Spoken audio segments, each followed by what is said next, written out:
Revista Nova, julho/agosto, 2020. O Poder do Perdão. Postado em 7 de agosto, 2020 por Victor Kubik. Tempo estimado de leitura: 17 minutos. Você está sentindo culpa pelo que fez no passado? Você está ressentido pelo que os outros fizeram com você? O livramento disso está no perdão e em aprender a perdoar. O perdão, em última análise, libera nossa mente da culpa, vergonha e acusações que nos impedem de ter paz mental. Na manhã de 2 de outubro de 2006, o impensável aconteceu em uma pequena e pacata cidade dos Estados Unidos. Algo ocorreu na mente do caminhoneiro de 32 anos, que trabalhava entregando leite no condado de Lancaster, Pensilvânia, uma área conhecida por sua população amish. Aparentemente, sofrendo de alguma doença mental, esse caminhoneiro escreveu bilhetes de suicídio para sua esposa e 3 filhos. Em um bilhete, ele mencionou a raiva que sentia contra Deus pela morte de sua filha pequena. Em seguida, ele colocou uma pistola 9mm e outras armas em seu caminhão e partiu para uma escola próxima da comunidade Old Order Amish, Velha Ordem Amish, de Nitkelminés. O caminhoneiro, agora atirador, fez 10 Amish meninas como reféns naquela pequena escola, permitindo que outros adultos e meninos escapassem. Ele disse a alguns que queria se vingar de Deus.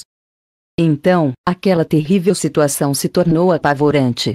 Apenas 30 minutos depois do início do sequestro, inesperadamente, o atirador abriu fogo contra as jovens indefesas, que tinham entre 6 e 13 anos. Logo depois, a polícia estadual invadiu a escola e o agressor apontou a arma para si mesmo. 2 garotas tiveram morte imediata. Outras 3 morreram pouco depois. E, milagrosamente, 5 delas sobreviveram. Logo, essa comunidade e o povo norte-americano ficaram transtornados, horrorizados e indignados. Qualquer tiroteio em escolas era horrível o suficiente para chocar as pessoas, mas saber que crianças inocentes de uma comunidade amish foram assassinadas a sangue frio era demais. Contudo, dessa escuridão surgiu uma luz, uma maneira libertadora de pensar e viver de acordo com a forma de pensar que nos foi apresentada há muito tempo nas páginas das Escrituras. Uma reação inesperada. Enquanto moradores e pessoas de todo o mundo tentavam entender essa terrível tragédia que havia acontecido, um milagre inesperado começou a tomar forma. Um avô de uma das meninas assassinadas, perante este sofrimento, alertou outros membros da família para não serem vítimas do ódio, afirmando: "Não devemos pensar mal deste homem." Surpreendentemente, o sentimento de perdão imparcial cresceu da comunidade amish. Os vizinhos amish procuraram voluntariamente a membros da família do atirador para expressar conforto e perdão. Alguns visitaram a viúva do atirador, os pais e os sogros. Os amish disseram que perdoam o atirador e ajudaram a abrir uma conta bancária para ajudar a família dele em um banco local. O resultado disso? Uma onda de solidariedade tomou conta daquela comunidade. Diante do horror indescritível, essa resposta amorosa dos amish enlutados cativou todos os que ouviram falar sobre isso.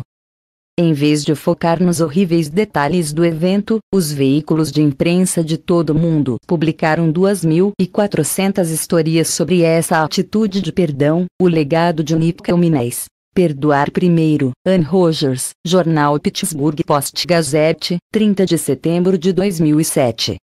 A viúva do atirador escreveu mais tarde uma carta aberta aos vizinhos amish: "O vosso amor pela nossa família nos ajudou a encontrar a cura que tanto precisamos. Os presentes que nos deram tocaram nossos corações de uma forma que nenhuma palavra poderia descrever. A compaixão de vocês foi muito mais além de nossa família e de nossa comunidade e está mudando o nosso mundo, e por isso agradecemos sinceramente." Citado por Damien Selroy, viúva do assassino da escola amish agradece o perdão das famílias das vítimas. The Daily Telegraph, 16 de outubro de 2006. Eu li várias vezes essa história. E, em cada vez, eu não ficava apenas horrorizado, mas também sem palavras diante da reação inusitada da comunidade amish e das famílias das vítimas. Eu me perguntava, como eu teria reagido?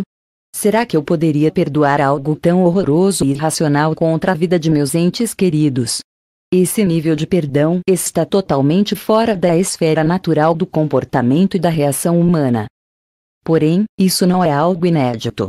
Vejamos outra história incongruente sobre o perdão. Uma lição sobre o perdoar. Como foi perdoado em Mateus 18. O oposto é demonstrado na parábola do credor incompassivo. Ela começa com o apóstolo Pedro fazendo uma pergunta a Jesus Cristo: Senhor, até quantas vezes pecará meu irmão contra mim, e eu lhe perdoarei? Até 7. Versículo 21. Jesus respondeu. Jesus lhe disse: Não te digo que até 7, mas de até 70 vezes 7.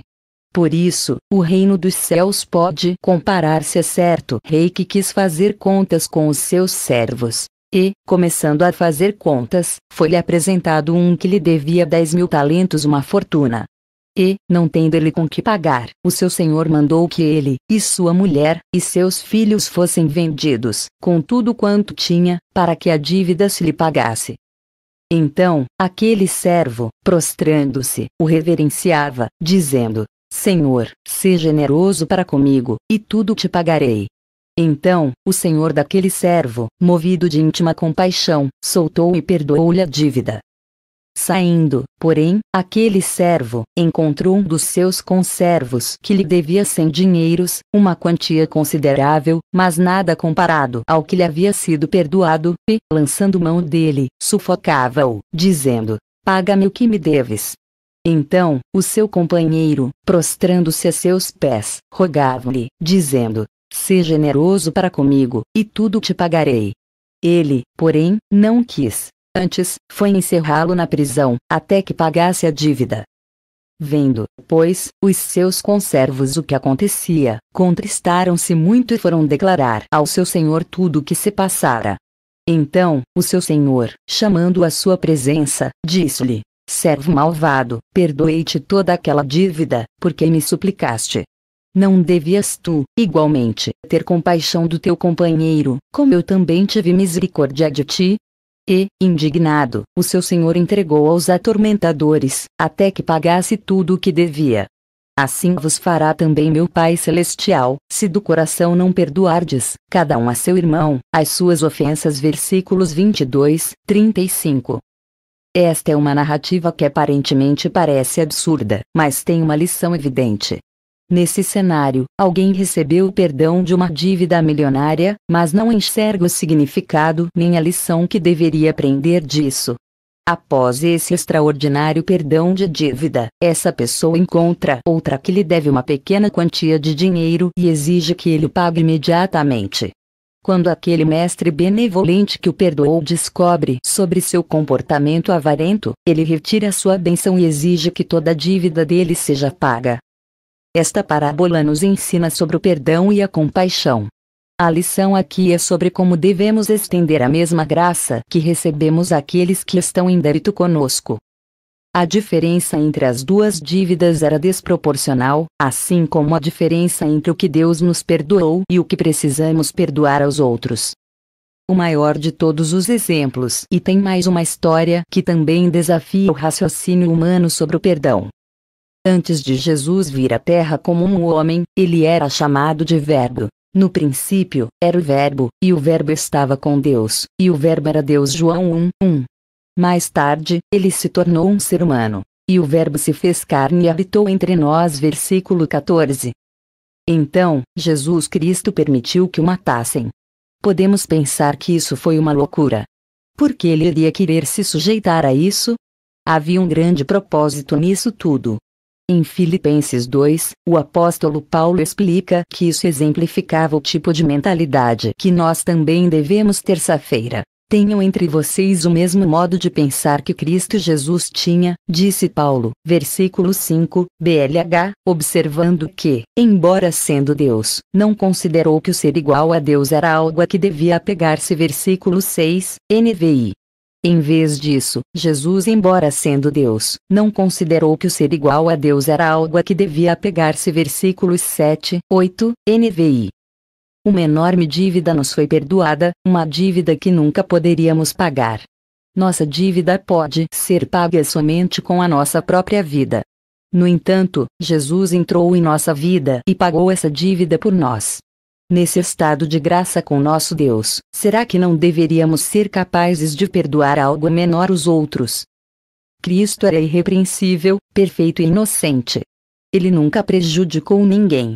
Ele não fez nada de errado, pecaminoso ou ilegal. Ele reconheceu o governo de ocupação romano e suas leis. Ele apoiou o sacerdócio levítico. Mas muitas pessoas dentre a liderança religiosa judaica eram ciumentas, dissimuladas e hipócritas e, nessa época, procuravam incessantemente desacreditar Jesus e também planejavam assassiná-lo. Durante todo o tempo, Cristo pregou para grandes multidões, alimentou milhares de pessoas, respondeu a questões de moralidade com uma sabedoria impecável, curou centenas, se não milhares, de pessoas e realizou muitos outros milagres. A inveja e o ódio daquelas autoridades religiosas contra ele eram surpreendentes. E, enfim, eles conseguiram matá-lo. No fim de sua vida terrena, Jesus deixou essas palavras para todos os que o feriram, dos líderes religiosos às multidões que gritavam exigindo sua crucificação aos oficiais romanos e soldados zombadores. Pai, perdoa-lhes, porque não sabem o que fazem. Lucas 23:34. Absurdamente injusto e merecido. É claro que eles foram enganados por Satanás, entretanto, assim são todos os males cometidos contra o próximo no mundo. O que podemos aprender dessas histórias? Quando nos tornamos cristãos, embarcamos em uma jornada de uma mentalidade diferente do que tínhamos antes. E nos conscientizamos de um Deus vivo, com quem podemos conversar e nos relacionar. Também nos conscientizamos de quem somos. Depois assumimos a responsabilidade por nossas vidas. Temos livre-arbítrio para fazer escolhas diferentes. Entretanto, nenhuma outra forma de vida física tem essa capacidade. Desde o início do ministério público de Jesus, ele falou em amar nossos adversários e todos aqueles que nos odeiam e nos prejudicam. No Sermão da Montanha, Jesus entregou a tarefa de praticar o perdão a todos os que estavam reunidos ali. Eu, porém, vos digo: amai a vossos inimigos, bendizei os que vos maldizem, fazei bem aos que vos odeiam, orai pelos que vos maltratam e vos perseguem. Mateus 5:44. Nessa mesma mensagem, ele ensinou às pessoas como orar, incluindo essa forma de pensar: perdoe-nos os nossos pecados, tal como nós temos perdoado aqueles que pecaram contra nós. Mateus 6:12, Bíblia Viva. Logo após dar ênfase a isso, Jesus afirmou: seu Pai Celeste perdoará a vocês se vocês perdoarem aqueles que pecam contra vocês. Mas se vocês se recusarem a perdoar-lhes, Deus não perdoará a vocês. Versículos 14, 15, Bíblia Viva. Esse é um passo vital e transformador de mentalidade nessa ascendente jornada em direção à paz de espírito. Temos que perdoar, o que significa parar de sentir raiva ou ressentimento contra alguém por uma ofensa, falha ou erro. O perdão não é apenas uma coisa agradável a se fazer ou uma boa característica pessoal. Ele é um ápice que alcançamos e mantemos com uma consciência disposta e determinada que, enfim, liberta nossa mente da culpa, da vergonha e da censura, que nos impede de ter paz de espírito. Em relação à passagem acima, Mateus 6:12, 15, o teólogo e professor John Stott afirma o seguinte em seu livro Lendo o Sermão do Monte. Uma vez, enquanto conversava com um psiquiatra cristão, toquei no problema do perdão e na necessidade que os homens têm dele. O psiquiatra disse: para mim, a maior parte do trabalho de um psiquiatra está diretamente relacionada ao perdão. As pessoas o buscam com problemas. Elas se sentem culpadas por sua parcela nesses problemas. Elas estão buscando perdão. Com efeito, elas confessam seus pecados a seu orientador e descobrem que ele os perdoa. Em seguida, é estabelecido um padrão no qual podem demonstrar sua mudança de coração de modo tangível quanto a outra pessoa ou pessoas. O psiquiatra concluiu observando que a grande necessidade de ser perdoada pelos outros, que muitas pessoas sentem, apenas é uma sombra de uma necessidade muito maior de que todos nós precisamos ser perdoados por Deus. Grifo nosso. Todos nós já fomos prejudicados pelas ações ou palavras de outras pessoas. Frequentemente, atos de vingança são cometidos contra aqueles que estão mais próximos. E isso podem ser críticas, traição, mal-entendidos e até pensamentos bem-intencionados que, no entanto, ofendem e provocam raiva e dor. Também pode ser uma forma instintiva de autodefesa. Se esses sentimentos não forem tratados, eles podem crescer cada vez mais e aumentar tanto que pode nos consumir. Mas, o perdão nos liberta desse peso. Geralmente, o suposto autor da ofensa não é o único que sofre. Aquele que não perdoa também sofre. Fico tão triste quando vejo pessoas albergando animosidade, às vezes até durante anos, por causa de insultos e atitudes do passado. Essas pessoas simplesmente não conseguem superar a situação, talvez pensando que ignorar o que aconteceu iria minimizar o fato.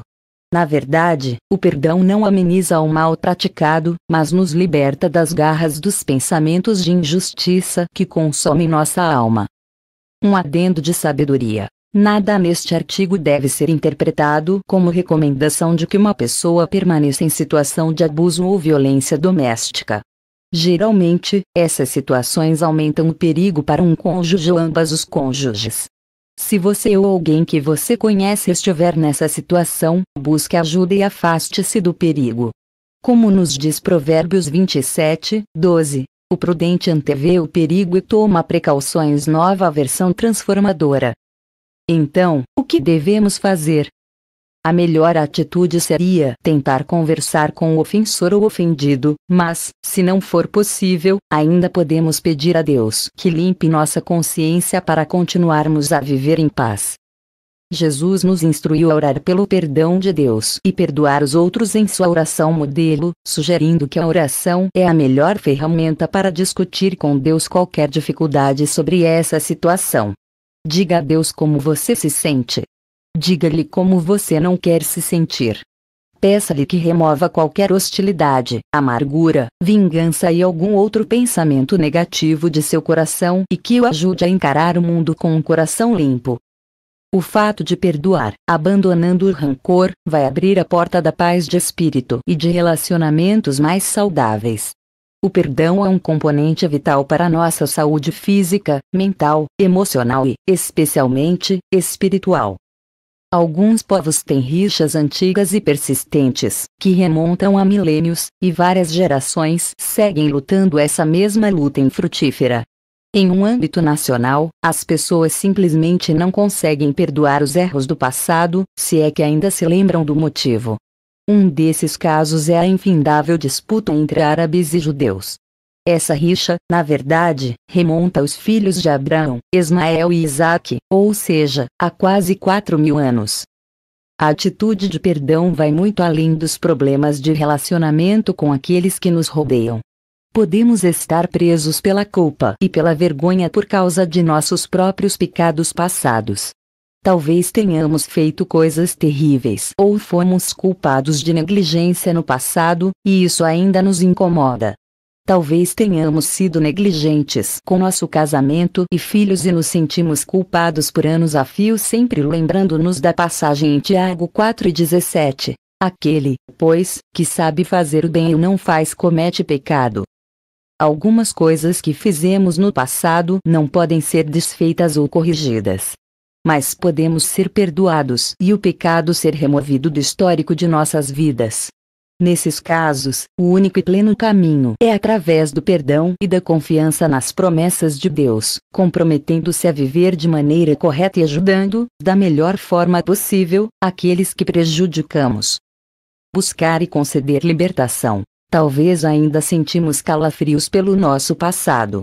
Talvez tenhamos prejudicado algumas pessoas há décadas e só agora lamentamos o que fizemos, e nos sentimos incomodados pela culpa de nossas ações passadas. E talvez nunca tenhamos nos desculpado ou não conseguimos fazer isso, porque essas pessoas já faleceram. Ou você e a outra parte nunca foram capazes de fazer as pazes pelos atos de negligência, vícios e infidelidade no casamento. Independente do que tenha acontecido, busque a Deus para se libertar das garras do passado.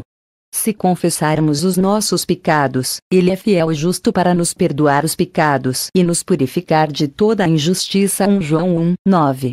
É uma grande bênção ser libertado da culpa e estar purificado diante de Deus e dos homens. Bem-aventurado aquele cuja transgressão é perdoada, e cujo pecado é coberto. Bem-aventurado o homem a quem o Senhor não imputa maldade, e em cujo espírito não há engano. Salmos 32:1-2. Existem histórias impressionantes de pessoas que foram terrivelmente abusadas na guerra, mas que, heroicamente, perdoaram seus algozes. A escritora holandesa Corrie ten Boom passou um tempo em um campo de concentração nazista, presenciando e sofrendo os mais repugnantes abusos de seus captores. Entretanto, ela não desperdiçou sua vida com amargura. Após a guerra, ela viajou e deu muitas palestras sobre o perdão. Esta é uma das frases mais conhecidas dela: perdoar é libertar um prisioneiro e descobrir que o prisioneiro era você. Provérbios 11:17 diz: quem faz o bem beneficia a si mesmo. Quem pratica o mal só se prejudica. Nova Versão Transformadora. No início da Igreja do Novo Testamento, quando algumas pessoas se sentiram compungidas pela pregação de Pedro no dia de Pentecostes, elas perguntaram o que deveriam fazer, e ele respondeu: arrependam-se, e cada um de vocês seja batizado em nome de Jesus Cristo, para perdão dos seus pecados, e receberão o dom do Espírito Santo. Pois a promessa é para vocês, para os seus filhos e para todos os que estão longe, para todos quantos o Senhor, o nosso Deus chamar. Atos 2:38-39, NVI. A mensagem do perdão é o ápice da pregação do Evangelho. Ela deve nos servir sempre como uma lembrança de que nós também devemos perdoar, pois é muito fácil fazer o contrário. Vimos que o perdão pode acontecer mesmo nas circunstâncias mais difíceis, como aquela do tiroteio na escola Amish. Ademais, devemos entender que uma grande dívida nos foi perdoada. Por isso, o que os outros nos devem é insignificante em comparação a isso. Veja por esse lado. Nunca se esqueça do que Jesus suportou ao escolher pagar nossa dívida pelos pecados. E reconheça que, quando ele foi morto, o que era exigido pelos pecados de cada um de nós, Jesus disse: Pai, perdoa-lhes, porque não sabem o que fazem. Então, vamos estender às outras pessoas essa mesma misericórdia. Como Paulo escreveu em Efésios 4:32. Sejam bondosos e compassivos uns para com os outros, perdoando-se mutuamente, assim como Deus perdoou vocês em Cristo. NVI. Perdão. Aprender a perdoar. Você também pode estar interessado em Beyond Total, Aliens and the Bible, Arivelone. Beyond Total, Aliens and the Bible, Arivelone. Alienígenas e a Bíblia. Estamos sozinhos. Legendas em português. Descubra o que a palavra de Deus revela sobre a vida extraterrestre de Beyond Total, You Can Understand Bible Prophecy. Beyond Total, You Can Understand Bible Prophecy. Você pode entender a profecia bíblica. Legendas em português. Deus quer que você saiba o que está para acontecer no nosso mundo. Por quê? Vídeo/áudio. Carlos Rodrigues Coelho, divulgador do Evangelho de Jesus. Site: https://antigonovotestamento.net